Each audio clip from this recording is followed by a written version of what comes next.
Come with me to a magical place where being labeled the Pork Queen is a compliment, where being nice is just a way of life, and where all leaders of the free world must pass through.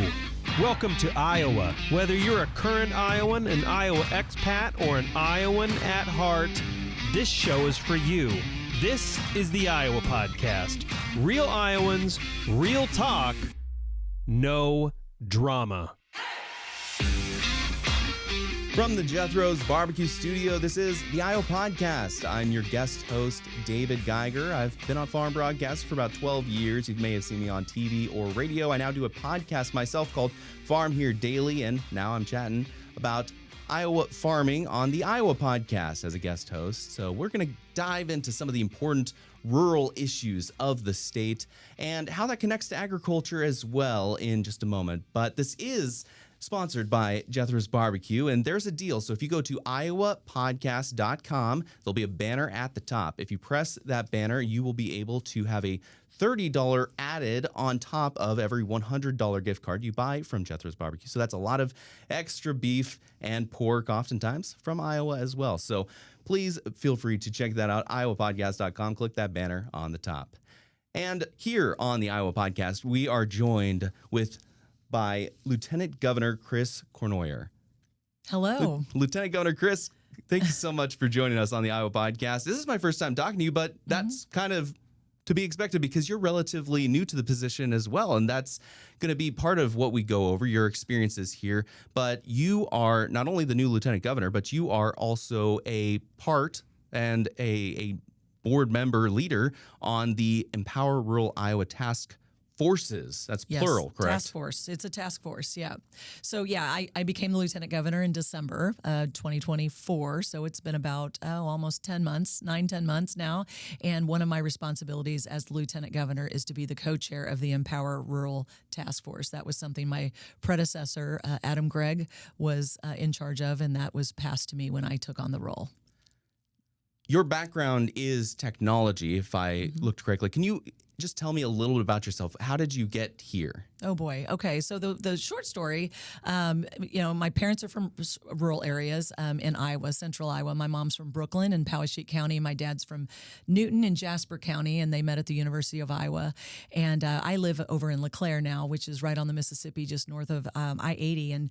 And I have a degree in computer science. I worked in corporate America with a technology firm. And then when I had my first child, I decided to go start my own website design business so I could stay home and be involved in the lives of my children and my community, which is what I was doing. And I was perfectly happy doing that until something happened in 2013 with an issue in our school district. And I called my school board member to address it, and he didn't return my phone calls. So if he would have just returned that phone call, David, I would not be sitting here talking to you right now. But, the rest is history, as they say. So I ran for the Pleasant Valley School Board, served 2 terms there, 2 years as board president.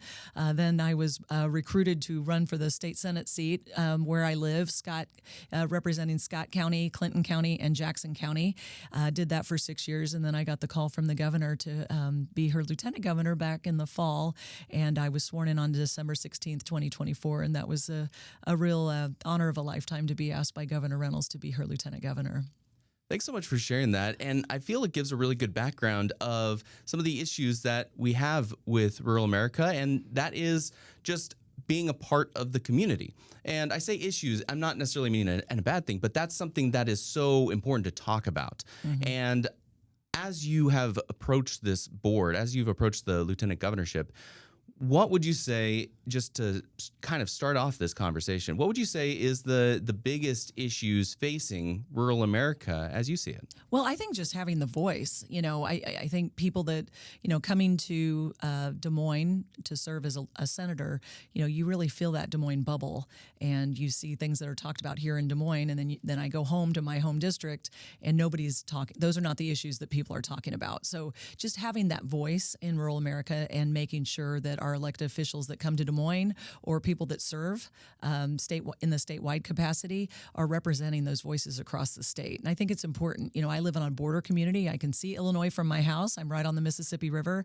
And, especially border communities, depending on what state you border, there's unique issues that you're facing there. So just having the voice from across the state, I think, is really important when we come here in Des Moines, and having people with different backgrounds and experiences. My background is in technology.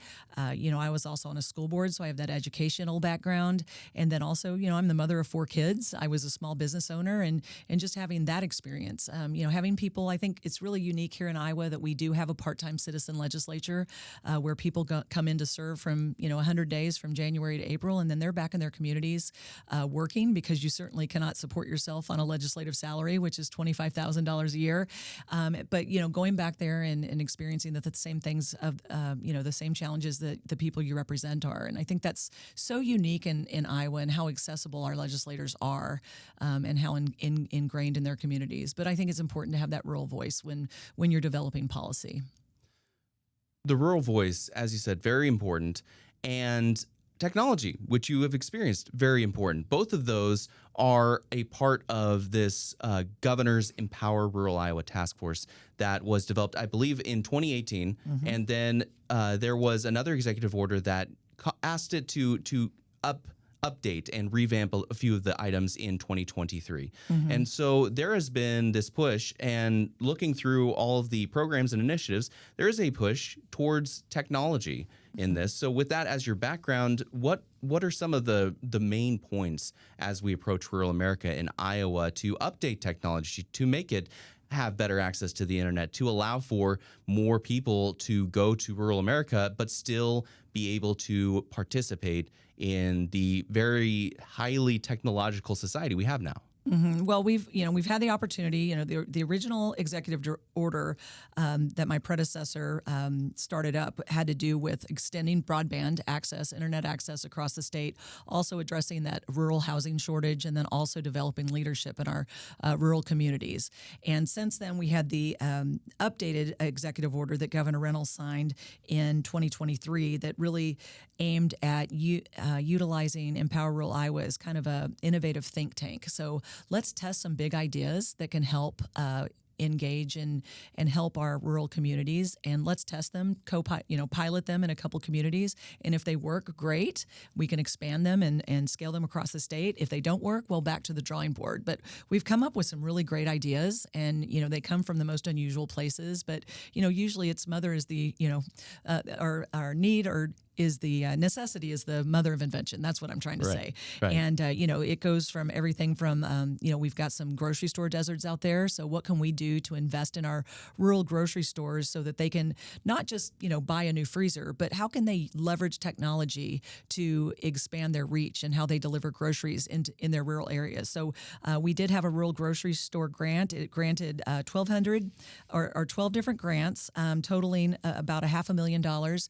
And it allowed some of our rural grocery store owners to be able to update their websites and allow for online orders and then delivery into rural areas. And that helps not just those rural areas, but maybe people that are homebound that can't get in a car and just drive to a grocery store that's 20 minutes away. So I think that's helping a lot. That's been a hugely successful program that we've initiated. But, when you have broadband across the state of Iowa, I like to say that we are a technology state. And when you talk about agriculture, there's all sorts of science, technology, engineering, and math in agriculture. We see that across the board. But when you have broadband, if you can, and we learned this during the COVID shutdown, when people were staying at home, how important that broadband access was. And if you can work from home, learn from home, start new businesses from home because you have that access to the internet, you've got access to quantum computing, why not do it in rural America? And a lot of people have learned that they can move to a quieter area that doesn't have that traffic and the hustle and bustle, and enjoy a good lifestyle and the economic benefits of being connected from rural Iowa. And that really helps our rural communities grow. There really is that opportunity to essentially import jobs from maybe the coastal cities or maybe more expensive towns and areas to rural America, but that relies on having something like good internet, which you mentioned as a aspect of the Empower Rural Iowa.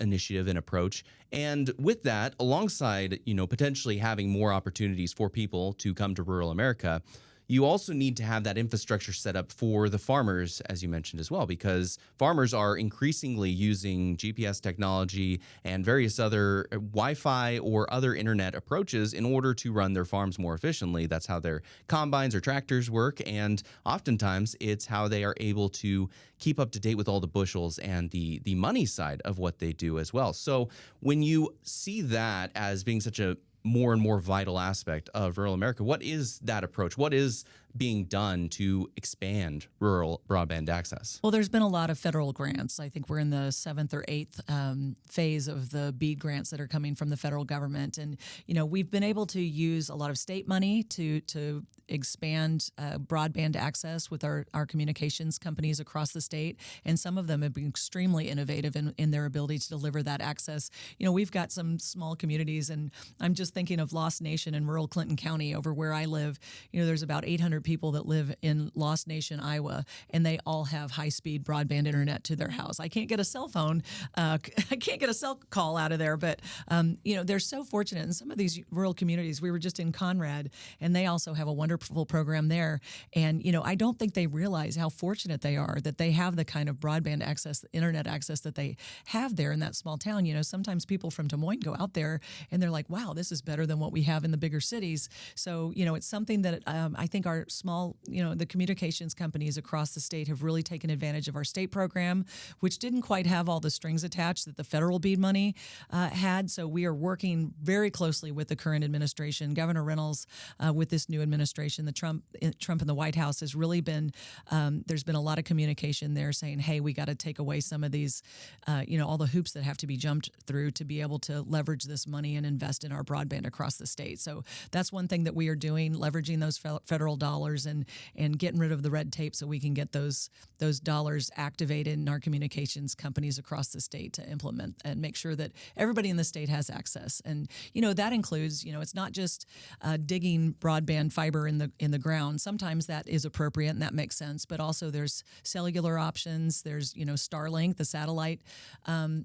provider. So, depending on the geography, which varies across the state on what makes sense for a community to have that broadband access, we're looking at all of the above approach and what makes sense. And we're letting those small communications company leverage those federal dollars and get that implemented as soon as possible. I want to follow up on that, but something you said about the cell side as well, and I don't want to name names, but I have had cell issues myself on a couple different carriers as I go into rural America. Sometimes it feels even just 5 miles off of the interstate, you are having one bar or no bar situations. Is any work being done to give folks out in rural America better access or more incentivized ways to bring more towers or more overlays from cellular companies? Yeah, there was some legislation when I was in the Senate a couple of years ago to allow our carriers to put up those. There's big towers, and then there's mini towers, and there's towers that you don't even notice because they're up on telephone poles or they're up on street lights, and you don't even notice them. So we have expanded and taken off some of the restrictions to allow those providers to continue to put towers up, and maybe not the really big tall towers that are kind of ruin the landscape, but some of those smaller towers that can help extend those signals across the state. We've done a lot with that in the legislature over the last couple of years. What is the next step then for broadband, as following up on that earlier note? What's the next thing to do to get better access, to get more access for folks out there in rural America, or incentivize more access? Yeah, well, I think it's, continuing to work with our federal administration right now to make sure that BEAD money, there's millions and millions of dollars that are available for broadband. So making sure that, those are dollars that can be accessed, that just don't have so many strings attached that our communications companies can't even use them, or you have to jump through so many hoops that it takes 2 years to be able to implement the program. So really, our administration, Governor Reynolds' administration, working to untie the restrictions so that those dollars can be activated and they can continue to expand access. So it's important from a lot of standpoints, economic development, but also education, and just being able to innovate and create big ideas and be able to sell products across the world. We've talked to a lot of business owners, especially during COVID. People got creative and started home businesses that they never really had time before to implement, and they're doing it in rural Iowa because they have access to broadband and they have access to all the marketing tools that they can really go global from anywhere in Iowa or anywhere in the world. But we're focused on rural Iowa and the ability to do that, and I think that's really fantastic that somebody with a small or big idea can implement that as long as they have access to the cloud. Farmers being a neighbor of the community and being a part of their local areas as they are spread out across Iowa, across rural America, is really that's the reason why it's important to talk about this as well, because we have these cities that need to maintain a stable population, need to incentivize people either staying or moving there. So there's a couple aspects that we've already covered, internet being one, where people want to have access to some of the conveniences that we have in cities. And then also you're talking about some potential for job importation, being able to do things from a virtual version or virtual meetings, et cetera, so you don't have to be in the city for a lot of different jobs. So another aspect then that I would think of is food. And it's funny to talk about that because we live in the breadbasket of the world, but we live in a breadbasket where we're good at creating meat and corn and beans, and we don't necessarily have the same access to grocery stores or produce out in the countryside. How is Iowa looking to tackle what is commonly known as food deserts in rural America? Yeah, well, that something that we've looked at through the Rural Innovation Grant Program was that rural grocery store grant program. Like I mentioned, out in LeClaire, we had a small family-owned grocery store, Slagle's, that went out of business about 5 years ago. And we didn't have a grocery store.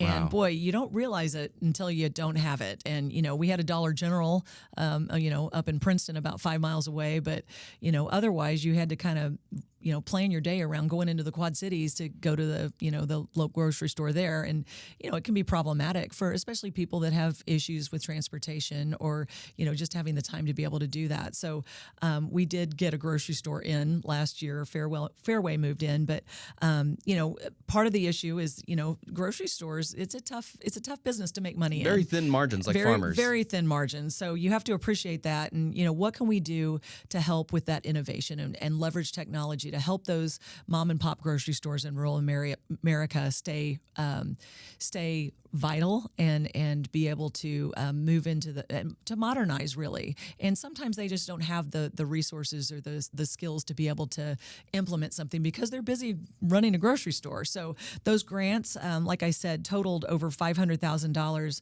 and they help those grocery stores update their websites and start with that model of delivery, which I think is really been huge. And we saw a lot of success with the 12 grants that we granted last year, and we intend to keep that grant program going. So those grant opportunities are open now. So if there's any rural grocery stores out there that could use some help and they want to innovate and update their technology so they can continue to expand their market and stay vital in their rural area, they should contact us at Empower Rural Iowa, and we can help them out. I know there's also been some work done to help out the gas stations as well. There's been some, I think, hot lunch or hot meal items being done over the past few years here in the state. And gas stations also have become kind of almost a grocery store in and of itself. Only gas stations tend to be a bit more expensive than grocery stores. So you have that balance that we're trying to deal with as well for food costs as folks are out in rural America that you may not necessarily have in the city. So as you said, when you're looking at that, when you're trying to essentially plan your week where you have to stop by the grocery store a couple times at certain places that are pretty far distances away from you, it really affects how you eat and how you choose to eat and your choices. Right. How do you tackle that kind of, I guess, ultimately boils down to almost a competition level where in rural America, you don't really have as many choices as someone does in a city. Right. Yeah. And, competition is good in a lot of options. But, when there is there's not a business there, there is no competition. So, we want to make sure people have fresh food to eat, fresh produce, fresh vegetables, and access to the fresh, the meat counters and such like that. So those are something that, as we meet across the state, every time we have a task force meeting for Empower Rural Iowa, we try to meet in different locations across the state so that we can highlight some of the grant recipients that we've given money to that have implemented some of these innovations, and we can tour it, and then we can take that back to our own communities and spread the word on what's working, what's not working. And I'm telling you, like, some of the ideas that we've gotten have just been really, it's just cool to see what people, when they come together and invest, and a lot of it has taken the community to say, hey, we cannot lose our local grocery store. So they band together and they invest themselves. They have fundraisers, and then we invest, match it with our grant money, and they'll band together and make sure that they don't lose their grocery store, because once you lose it, it's very tough to get one back. And that's another thing, now that we're talking about succession planning in general. So, a grocery store, a dentist, a law practice, even a hair salon, somebody has been running that in a small town for years and years, and they think they want to retire. Having a succession plan in place is something that we've really tried hard to connect rural towns to, so they don't lose it. A lot of times you'll have a small business owner that wants to retire, and they decide, well, here it is, September, I want to retire by the end of the year, and they want to sell their business, and they have an amount in their mind of what their business is worth, but it's usually overvalued. So we have a team, and we work with the University of Northern Iowa, where they'll go in and help with evaluation of the business, so they have a better idea of what their business is worth, and then help them find people that might be interested in taking that business on, so that they don't just retire and close their door forever and then take all the services that they provided the community with them. So succession planning is really important. It's important in farming, making sure that the farm is safe and continues to the next generation, but it's also important for all the services in a community, so that usually there's one business that provides that service, and making sure that that service continues when somebody decides to move on or retire. I'm glad you brought that up, because that leads to a really good intersection between farm and rural America too, which is two industries that are really struggling to keep folks in rural America, and that is legal practice. For farmers especially, there's a huge shortage of agriculture knowledgeable lawyers, and also veterinarians, making sure that livestock producers have access to a good veterinarian, as well as, the folks who enjoy pets and having pets as well out there, and which both of those are very difficult jobs, very expensive to get educated on, and then incentivized to go to essentially, and I say this, in the most loving way possible, the middle of nowhere. You're going somewhere where there aren't as many people, and you wouldn't have the friends or the bars or the things, especially as a new graduate, to enjoy. So how do you incentivize that? Is Iowa working to help out with that? Yeah, well, when I was in the Senate, I was the chair of the education budget, and something that we had in that budget was the student loan repayment program, and it's been updated by Governor Reynolds recently in the legislature this year to expand it. And what it really does is target those high demand needs in those areas where we have an issue attracting, healthcare workers, veterinarians, and actually that's another one too. Yeah, healthcare. And it actually, the student loan repayment program came out of the need for rural veterinarians. That's how it started many years ago. And it's a program where if a veterinarian would agree to go into a rural area for up to, I think it was 4 to 5 years, a portion of their student loans would be repaid by the state. And so since then, we've expanded that to other healthcare is important, mental health professionals. There's a program for teachers as well, and always looking for where are those high demand areas where there's high needs, where we need to attract people into rural America. And certainly paying back student loans is an incentive for some people to move into an area. And the hope is, if you go out there for 4 to 5 years, you fall in love with the community and you plant your roots there and you want to stay. I mean, absolutely. Yeah. I've been to a lot of rural communities across the state. I live in LeClaire on the east coast of Iowa, but as Lieutenant Governor, I have the opportunity to visit so many small towns across the state that are just lovely. And I mean, my assistant Piper's here, and I'm like, gosh, Piper, I could live here. I mean, every time we leave, I'm like, I could live here. So I've got Main a lot Street, of ideas. It's always so nice I've to go got a onto lot Main of Street. ideas on places I live if I ever decide to live, leave my city of LeClaire. But there's just a lot of really pleasant places, and I think people that maybe have a vision in mind of what it's like to live in rural America, once they experience it, they are pleasantly surprised on what they find, the quality of the people, the great schools, the safe communities, and just the quality of life that you can afford to live in a rural community and enjoy that quality of life. Tying back to our conversation about grocery stores, one of the things I love most about agriculture is it unites so many different aspects of economic progress, technology. There's so many things that are involved in making agriculture tick. And having grocery stores requires having good transportation systems. It requires having good systems of preservation. It requires having good relationships with areas that make the food better than we can make it to bring it in. And on the transportation side, there is maybe it's been a few years since I've looked at the data, so things could have improved since then. But there have been some concerns from road associations, from road monitors on road conditions and bridge conditions in our state. What are we doing to look at that issue, tackle that topic, to make sure that farmers have bridges they can drive over safely, folks living in rural America have bridges they can drive over safely, as well as roads that are working? Yeah, well, I know I was on the transportation committee when I served in the Senate, and there's a lot of federal money that's tied to what we can invest. And of course, we get the money from the gas tax that helps provide money for our roads and bridges in Iowa. And that's something that the Iowa DOT, the Department of Transportation, is always looking at the conditions of the bridges and, really focus, they've got them ranked, and they're always looking at the conditions of those and how many people travel over those bridges on a daily basis.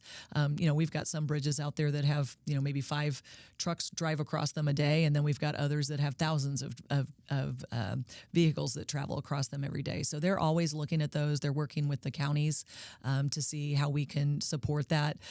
Always something that we're looking at, and it's always a concern because we want to make sure that our bridges and our roads are always safe for our communities. But we've got some issues across the state. We're always looking at them, and the cost of repairing bridges and roads is going up every year, and we're trying to use the money that we invest in the DOT judiciously. So it's something. It's a moving target, and we're continuing to look at that. The DOT, I think, is on top of it, though.